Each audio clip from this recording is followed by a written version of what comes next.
truth is the most convincing story that maps onto reality, and that's why the central narrative is falling apart. Right now in the United States, people should not be walking around with masks. We must see the central narrative for the fiction that it is. We are Americans. While elections are sometimes messy, this was a secure election. The founders began the fight for human liberty and self-governance, and it's up to us to finish the job.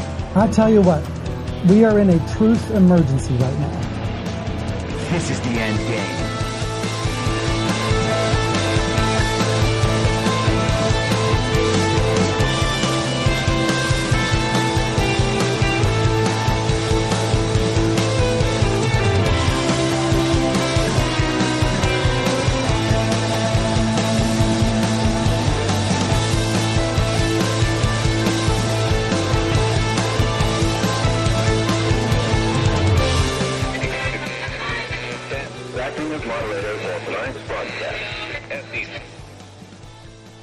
It's Thursday, June 8th, 2023, the 869th day of dystopia. I'm your moderator, Chris Paul. Let's be reasonable. A warm welcome and hello to all of you listening to the podcast on the day of its release. The only way to do that is by becoming a paid subscriber at imyourmoderator.substack.com. You can do so for as little as $50 a year or $5 a month. And in doing so, you will be supporting me, the work I do, and this show as it expands. And if you can't, or you simply don't want to, continue listening to the podcast for free on a wide variety of podcast platforms and, of course, Rumble. All I ask is that you share it with your friends. You can find the links to the podcast, the writing, the social media, and the merch site by visiting linktree.com/I'mYourModerator. To get started today, I want to share an essay that appeared in the Federalist on Monday. The title of the essay is How Academic Debate Became a Propagandist Tool. And this is a subject that is right up my alley as someone who studied philosophy in college and studied symbolic logic, basically the form of argument, in some sense, the math of argumentation.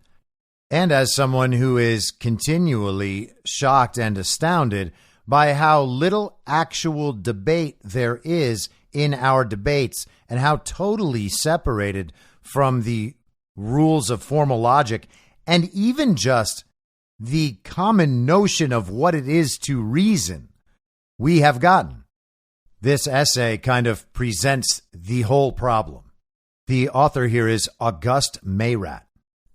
In a recent essay at the Free Press, James Fishback reports on the radical leftist bias that has taken over the judging of high school debates at the national level, although he focuses on the developments of a particular extracurricular program. His account should worry everyone, since it's illustrative of what's happening to the culture at large. After showcasing his credentials as a former nationally ranked debater and debate coach, Fishback gives a not-so-hypothetical situation of a sophomore studying a debate topic intensely for months, only to discover that one of her judges is a radical leftist who has explicitly declared, "I am a Marxist-Leninist Maoist. I cannot check the revolutionary proletarian science at the door when I'm judging. I will no longer evaluate and thus never vote for rightist, capitalist, imperialist positions and arguments." Although this judge was among the most aggressive and outspoken in her partiality, Fishback mentions others with similar profiles. No matter what side the sophomore must argue, she will need to make sure to do so with a leftist slant. And for anyone with an inkling of history, economics, and basic common sense, such leftist arguments are notoriously weak and incoherent, not to mention immoral. Thus, rather than learning more facts about her issue to make a stronger case, the sophomore is unlearning those facts to make a weaker case to a prejudiced judge. As Fishback notes, once students have been exposed to enough of these partisan paradigms, they internalize that point of view and adjust their arguments going forward. Over time, this practice of continually catering to leftist activists transforms young, talented debaters into committed ideologues and seasoned propagandists for the left. By extension, it transforms the whole culture of competitive debate into an absurd echo chamber where the very principles of a reasoned argument are replaced with mindless partisan signaling. And that is basically all of Twitter, by the way. Naturally, the habits and attitudes of these debaters have made their way onto college campuses.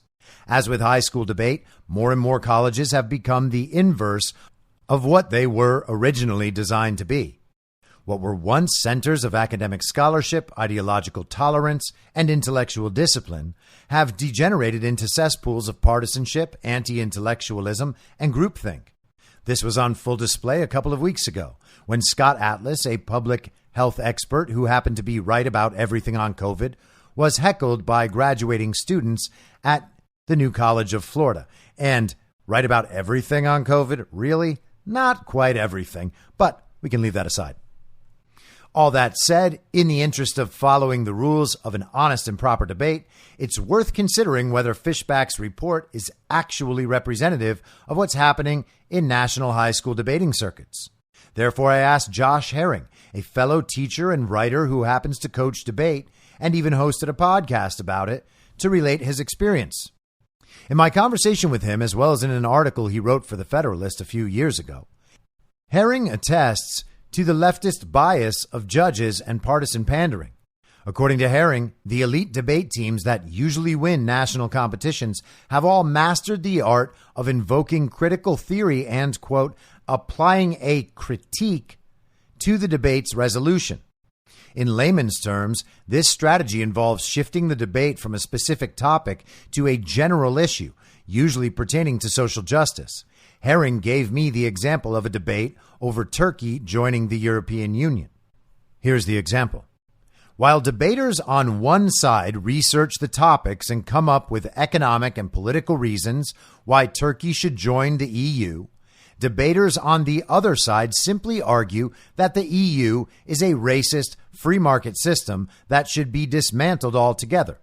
Thus, the debate quickly shifts from Turkey and the EU to the evils of capitalism and Western civilization. It's underhanded and unfair, but the judges often won't care and will usually reward these teams for pushing narratives they agree with. Herring did qualify this scenario by saying this was mostly a problem with the competitions hosted by the National Speech and Debate Association. Saner minds tend to prevail in alternative circuits and venues like the Coolidge Debate League, which Herring helped organize, as well as regional and local competitions in more conservative regions of the country. Debaters are usually judged more on the merits of the evidence, delivery, and logic. Because of this, their arguments are much stronger and tightly focused, and the participants of their audience are better informed and have more understanding of the opposing side.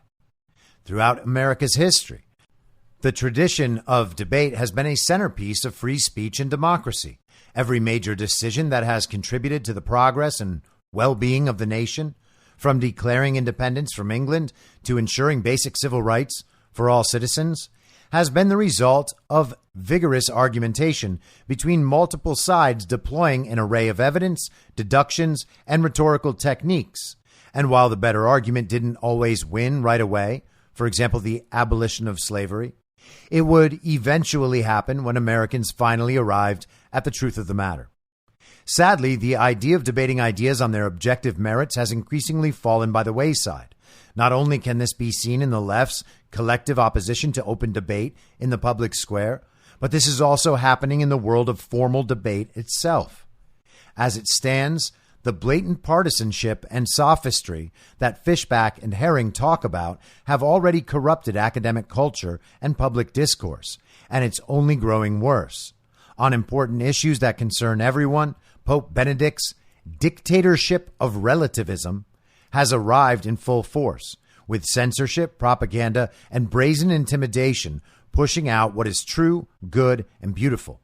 When this happened in the past, people could count on talented debaters who would argue on behalf of the truth. Sadly, like snakes eating their own tails, today's talented debaters have abandoned the truth in pursuit of ending the real debate altogether. And I think that that is a wonderful short essay that really describes a key aspect of what we're dealing with right now. And this goes well beyond the Ben Shapiro facts over feelings idea. It's not one set of facts against another set of facts. That is not how the world works. That's not how argumentation works. And as we get further into this period and further see the breakdown of the idea that there is one knowable objective truth about everything, when there certainly is not, we're going to have to advance beyond saying, look at my facts and numbers. My facts and numbers are better than your facts and numbers. Therefore, we have to reach whatever conclusion I support. I made an extended argument about this a few months back in an episode called Gay Data. Data is not the end of every argument. One set of facts versus another set of facts is not the end of every argument. You can't say things like, and this is a real argument, by the way, that the communists have made in the last few years. You can't say women make 80 cents on the dollar. Therefore, we need massive federal funding for universities all around the country to increase the population of women students and have more students studying women and gender issues in college. That argument doesn't make sense. The first part isn't true, and the second part doesn't in any way follow from the first. But that is the sort of argument we're getting, and the sort of argument that's being talked about in this little essay. Even if it was true that women and men, when compared on an apples to apples basis in terms of labor statistics and economics, even if women did make 80 cents on the man's dollar, which is not true in any sort of apples to apples comparison, that fact alone would say absolutely nothing about what needs to be done to solve that problem. If the goal was solving that problem, solving that supposed inequality, then we would want to get to the very bottom of that number, ask a bunch of questions about it. How did this number come to be? How did things come to be so unequal? And the answer, of course, is that the comparisons aren't valid at all. As soon as you begin to explore the question of that inequality, you see that the stat itself just falls away. It's not true, therefore it's useless, and it has no ability to say what should be done about it. It turns out that there are actually no women's issues, no women's agenda items that can be supported with this claim of the wage gap, because the wage gap isn't true. But the wage gap is one of the most basic principles of feminist argumentation when it comes to labor and economics. They have hammered the idea for so long that women are mistreated in the workplace and that women are underpaid that everyone just assumes it's true. And so they can throw out statistics like this to make it sound like it really is true. And everybody's just like, well, yeah, I guess that is what women deal with. And I don't want to be called a misogynist. I don't want to seem insensitive. So I guess we just better let them argue for whatever it is they want. We better just give it to them. And this is a trend not only in our politics, obviously, but in our debates. And everything right now, for whatever reason, ends up being a debate. So many people online think that if they see something they don't agree with, and they remark that they don't agree, the person they're commenting to has a responsibility to debate them until he has proven his case to the satisfaction of the person complaining. And this is why I often don't engage in any back and forth with people online. I mock them as soon as they come at me like this, because it's deserving of mocking. We need to get to a place where people can just say what they want and feel no need whatsoever to defend it.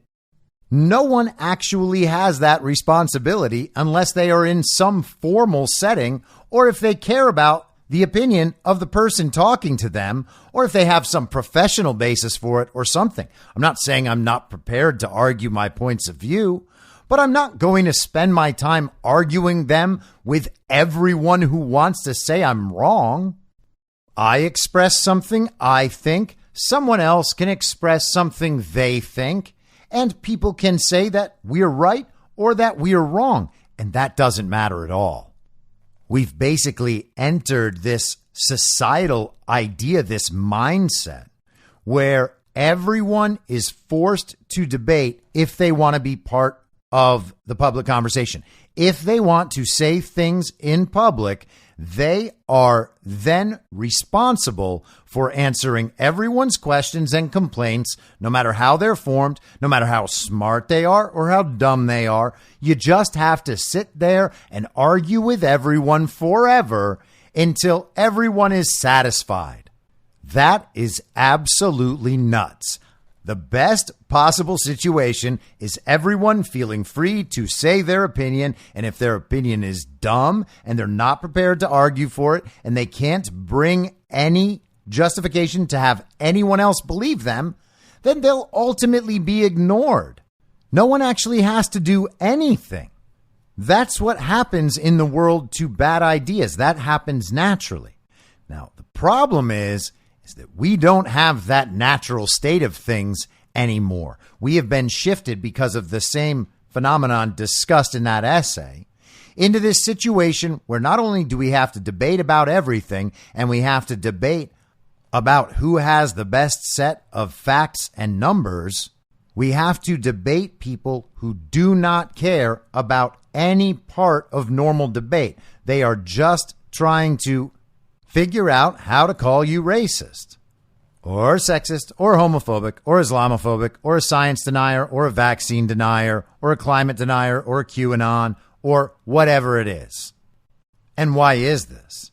It's because the people engaged in that style of argumentation know that there is a number of things that they are not allowed to say. Otherwise, the rules they have constructed inside the informational bubble will punish them. And the further you go into a communistic sort of society that is controlled by propaganda and censorship, the further you go into the false reality, the fewer choices you actually have about what you can say to win debates. You have to revert to these other things because all of the true things are things you're not allowed to say. Those things are off limits, but only to you, not to the person you're debating. Which, if you follow me on Twitter and you haven't realized, it's why I take the approach I take and I say the things that they are not allowed to say because they're going to get mad at me saying them. Now, that is not a proper tactic in a formal debate, but again, I'm not debating these people. I am just trying to make these people stop being morons.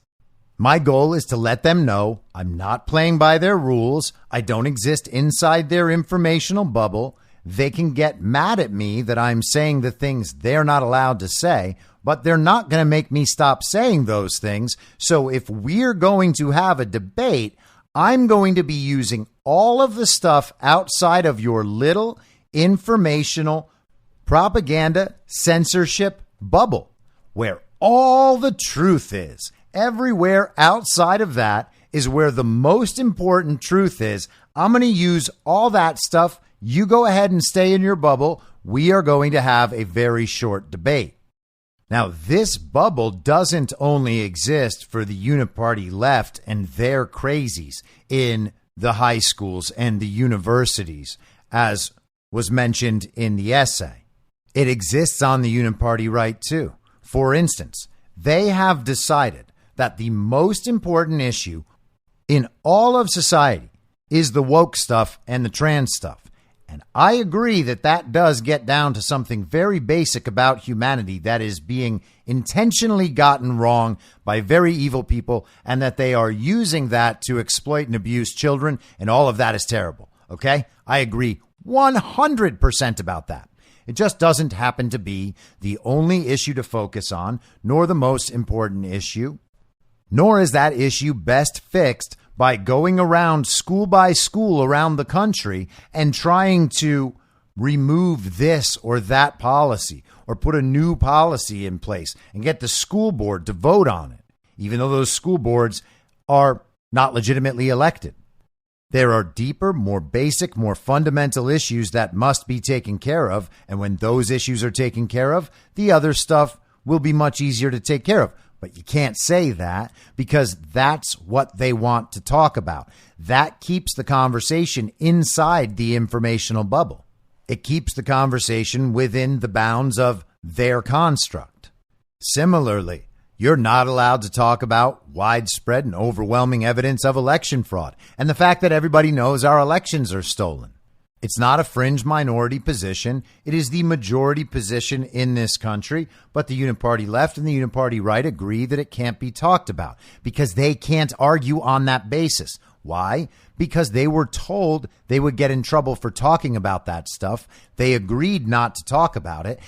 And here we are 2.5 years later, and all of those people have used this incorrect understanding of how the real world is to formulate all their other thoughts and arguments. They take an obvious falsehood, and because of the incentives and punishment structure attached to that falsehood, they adopt the falsehood, and they make it one of their foundational beliefs for everything else. If elections are free and fair, well, then Trump really did lose by a lot. And Carrie Lake really did lose. And all of the evidence is fake, and the courts all got it right, and we just don't want to stick with those MAGA people because they're just going to lose again. That is like the entire reason for being of Ron DeSantis' campaign. But it's not true. And everyone pitching that idea to everyone else is only doing so on the understanding that the informational bubble and the bounds of polite conversation are going to protect them in the debate they think they're having. Outside of that bubble, it's easy to see that they make no sense. Their arguments are ridiculous. Hey, you saw something obvious and clear about the world, and you have denied that thing so that you can comply with the rules you were given, and now you sound like a child. How are you going to win this debate that you keep thrusting on other people? We're not trying to debate you, child brain, my fair villager. You keep trying to debate us because you're saying you're right, we're wrong, and because we are wrong, we have to stop saying those things that exist outside the informational bubble. And this gets even more absurd when you get into the facts versus feelings thing. In that construct, and for people like Ben Shapiro, they would actually say that our belief that elections are stolen based on the evidence, based on logic, based on deduction, based on math, whatever you want to base your elections are stolen argument on, and there are hundreds of ways to make that argument. Ben Shapiro would say that is our feeling. It is our feeling that elections are stolen. It's not a fact that elections are stolen. It's a feeling that elections are stolen. We haven't proven it beyond a shadow of a doubt to someone with the very high standards of Ben Shapiro. So to Ben Shapiro, it is a fact that elections in our country are safe and secure and free and fair, and the results, the outcomes can be trusted. Ben Shapiro believes that all that is a fact and that our position is just feelings. So he has the facts, we have the feeling. Facts over feelings, folks. Don't be a dope, gang. Everyone knows it's facts over feelings. And all of a sudden, Ben Shapiro has won an argument, and you are a sophomore at a college campus who just got slammed by Ben Shapiro. And then the thug life music plays, and the little glasses and the little joint go down over Ben Shapiro's face, and everybody thinks, oh gosh, that Ben Shapiro, he is the champion of debaters of all time.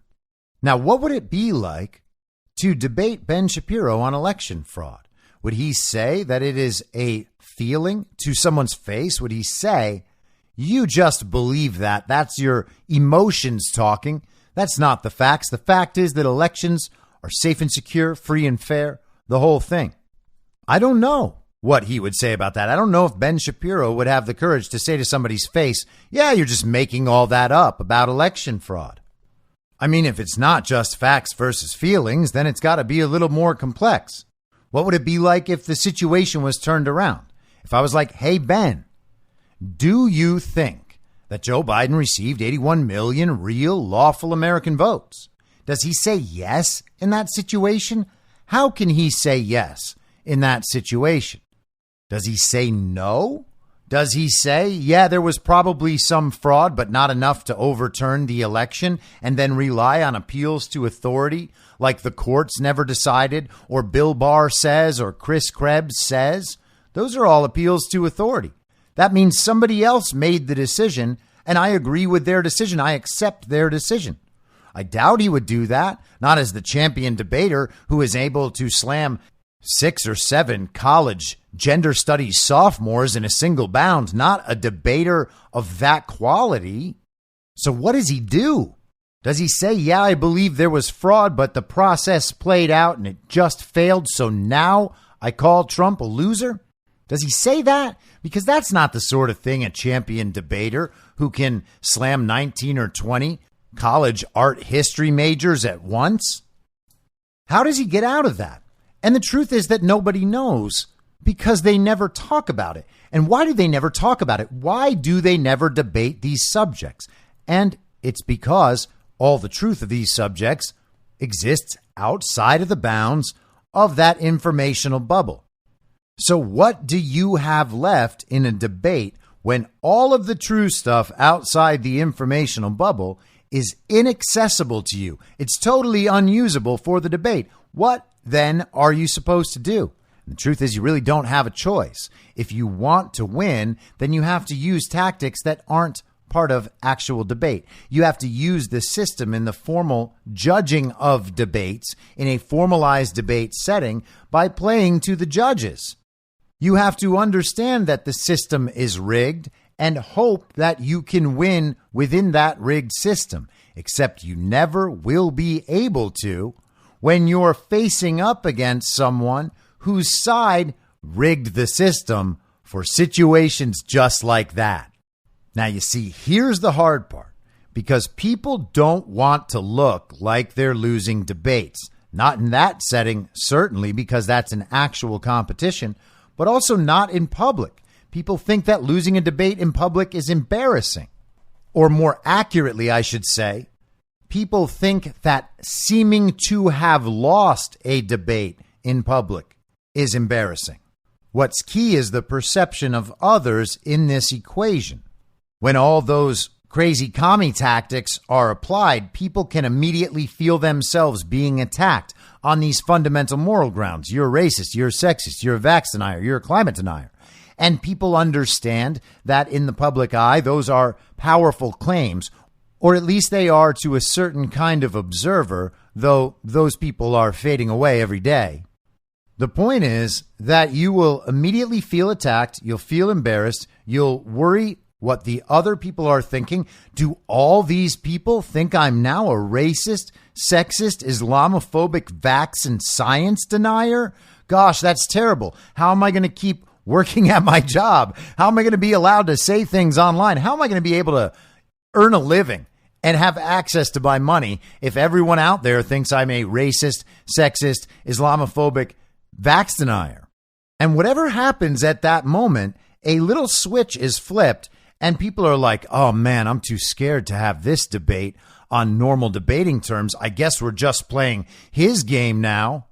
I've just been pulled inside the informational bubble, and now I can feel all its boundaries. I'm subject to this space. What am I going to do? Now I have to fight my way out of this. Well, no, you don't. And that's the thing. No, you don't. You don't have to be in these debates at all in the first place unless you're a formal debater or unless you're in a professional setting. You can just be like, okay, commie, cool story. Go with that. And you can laugh and you can walk away. On social media, you can make fun of them in thousands of ways until they get angry and understand that you're not going to debate them. You don't have to be involved in any of these debates at all. You can just say the things that you think are true. If someone says, hey, Why do you think that? I see it this way. And you want to engage a conversation, engage a conversation. But that's not a debate. That's just a conversation.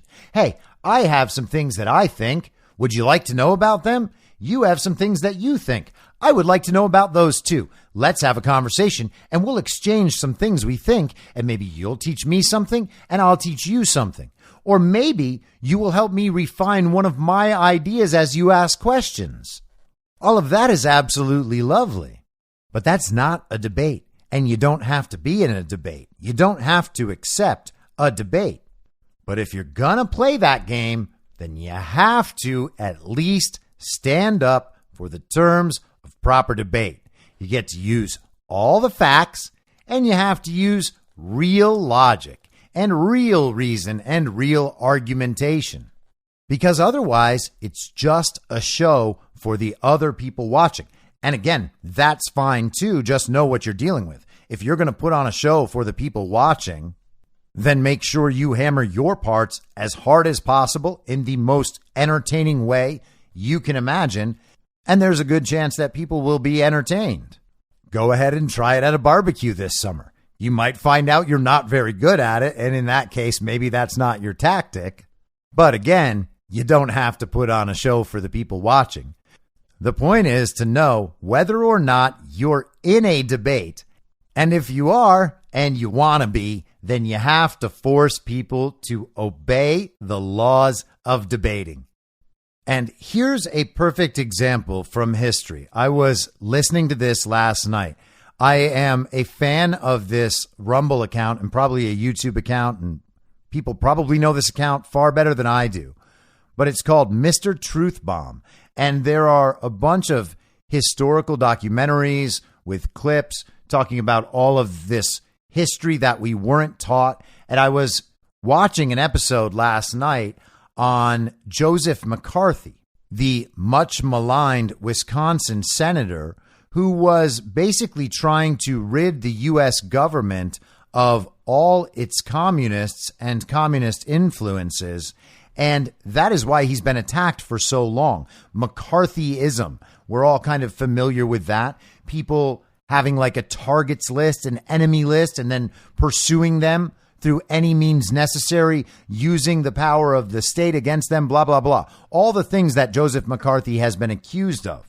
The truth is he was just going after communists, and communists were not very happy about it. So they have created the stories they have created about McCarthy to make sure that no one else ever pursues communists in the American government so vigorously. My hope is that we have an entire American government of people who pursue communists so vigorously. So he's having an exchange with this man named Joseph Welch, and he brings up the fact that Joseph Welch has a man named Fisher at his law firm who is or has been a member of communist organizations. And listen to what Welch tries to do to McCarthy. Committee knows. Whether you knew that he was a member of that communist organization or not, I don't know. I assume you did not, Mr. Welch, because I get the impression that while you are quite an actor, you play for a laugh. I don't think you have any conception of the danger of the Communist Party. I don't think you yourself would ever knowingly aid the communist cause. I think you are unknowingly aiding it when you try to burlesque this hearing in which we are attempting to bring out the facts. Until this moment, Senator, I think I never really gauged your cruelty or your recklessness. Little did I dream you could be so reckless and so cruel as to do an injury to that lad. It is true he is still with Hale and Dorr. It is true that he will continue to be with Hale and Dorr.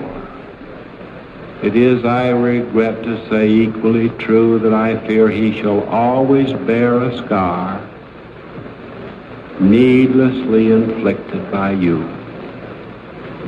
If it were in my power to forgive you for your reckless cruelty, I would do so. I like to think I'm a gentleman, but your forgiveness will have to come from someone other than me. So McCarthy accused Fisher of being or having been in a communist organization and still working for the law firm that Joseph Welch is associated with, which seems to be a fact. Joseph Welch doesn't deny it. What does he say? He says, your cruelty and recklessness are unmatched. I could have never suspected a cruelty and recklessness so severe. I hope that one day there is someone who can forgive you for your cruelty and recklessness, but by God, it's not me. And he keeps going. Mr. Chairman, may I say that Mr. Welch talks about this being cruel and reckless. He was just baiting. He has been baiting Mr. Cohen here for hours, requesting that Mr. Cohen, before sundown, get out of any department of the government anyone who is serving the communist cause.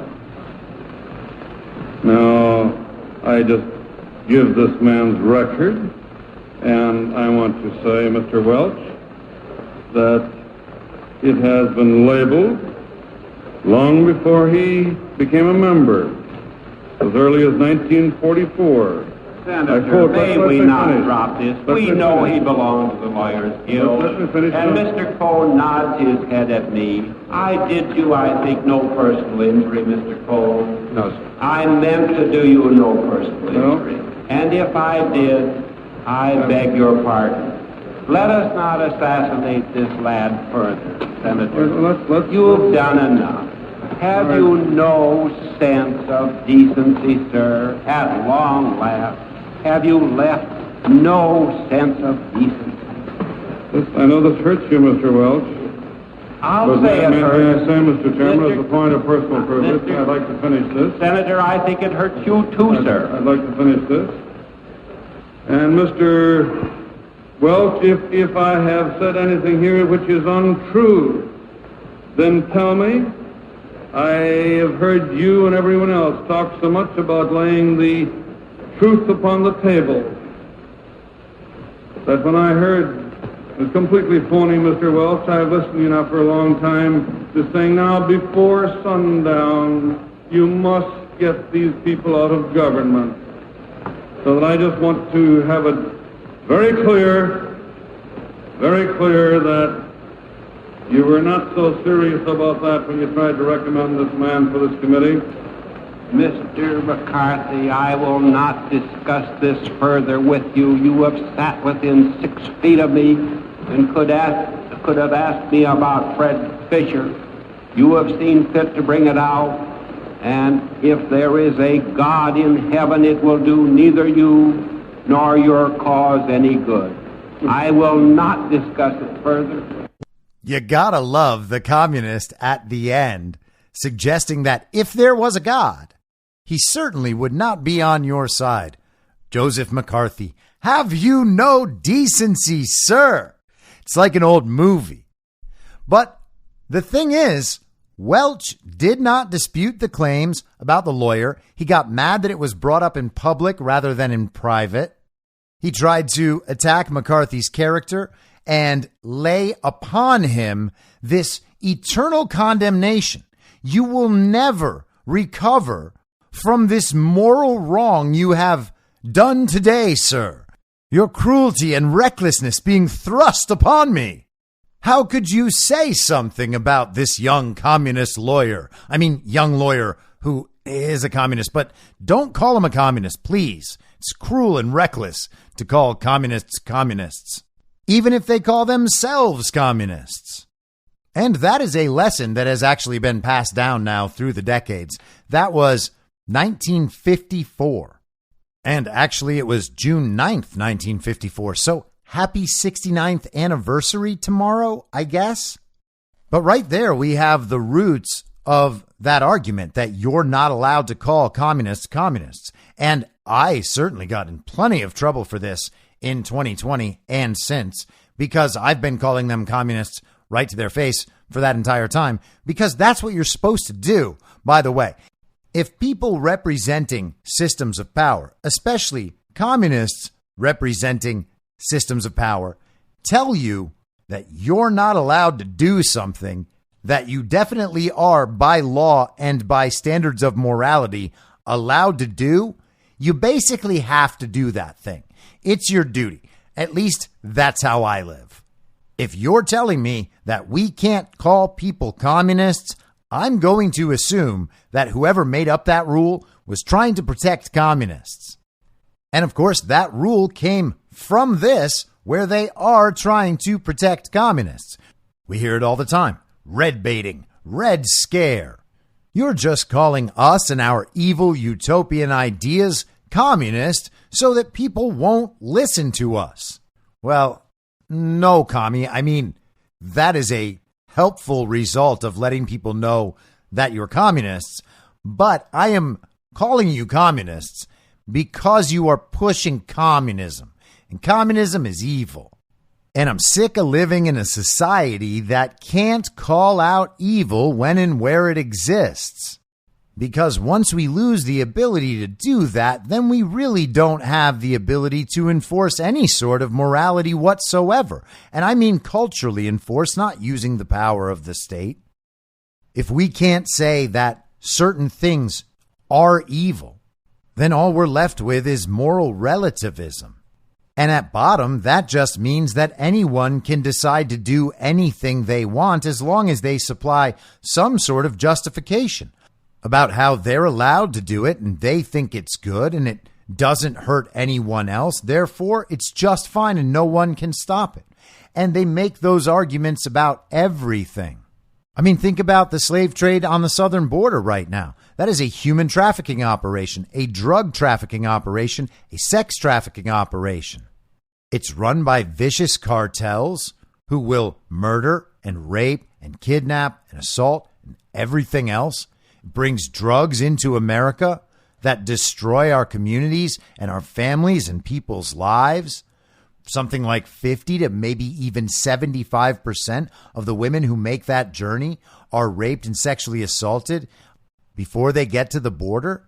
These people are scouted and recruited from poor, impoverished countries, impoverished by the regime, and they are brought overseas to then make that trip. And we're told we can't say any of that stuff because if we do, then we're being racist. It's our fault. But regardless, it's happening, and it has to happen because these people are fleeing poverty and violence and climate change. These are the only arguments that exist inside that informational bubble. The facts outside the informational bubble are inaccessible to these people. So among the facts that they have, the ones they're allowed to use and think about, you're actually the evil one for trying to stop the slave trade.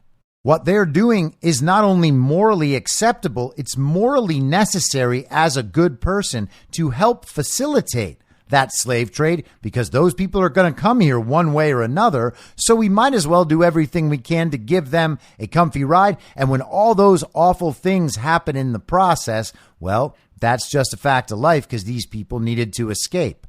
And all of a sudden, you found yourself arguing for the necessity of a slave trade and everything that comes with it, because otherwise you're racist.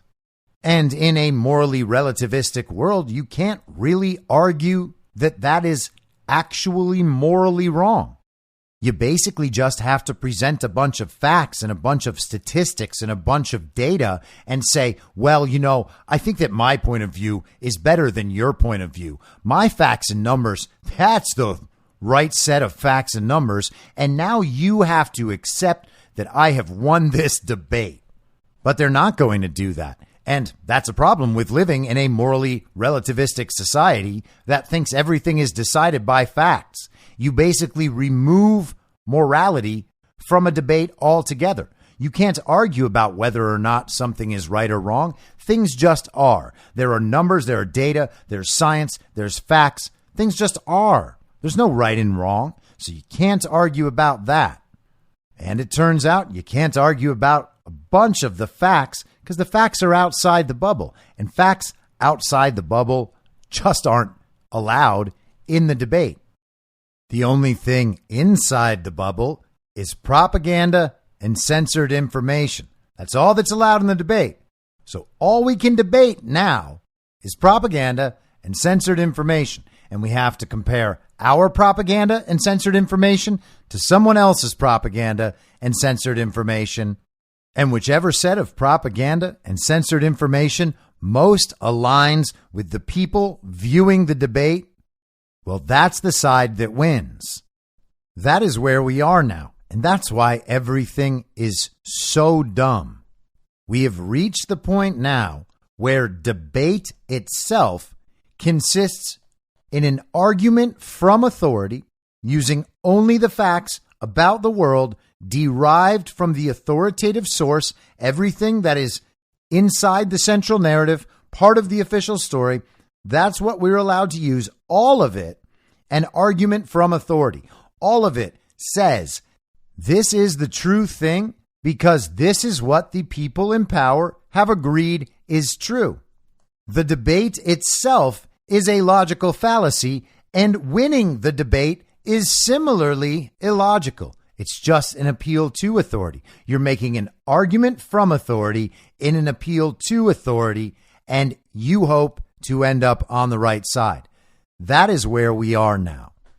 So I know it's a bit of an unusual episode today, but I wanted to talk about that, and I got kind of inspired with that little exchange in the McCarthy hearings. Obviously not a formal debate setting, and McCarthy himself was not obeying the rules of formal debate or anything like that. I was not trying to make that point.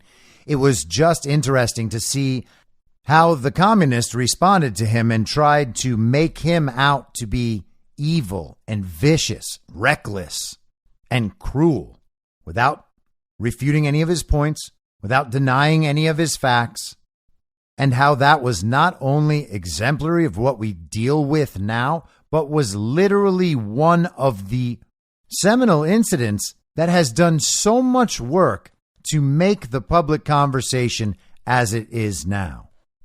So I figure I've done 3 super long episodes this week. We'll keep this one short.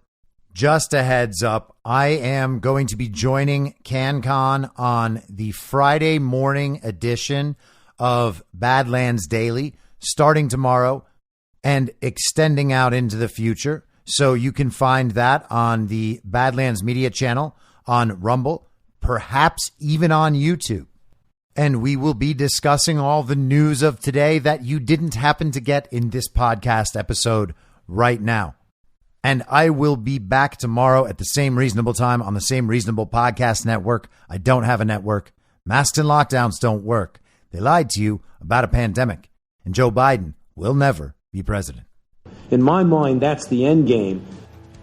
If you're listening to this episode for free, you can support me and support the show and the work I do by signing up for a paid subscription at imyourmoderator.substack.com. You can do so for as low as $50 a year or $5 a month.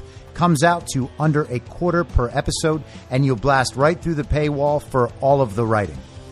The merch store is www.cancelcouture.com, and you can find everything else by heading to Linktree. Linktree.com/I'm your moderator. And I'll see you soon out on the range.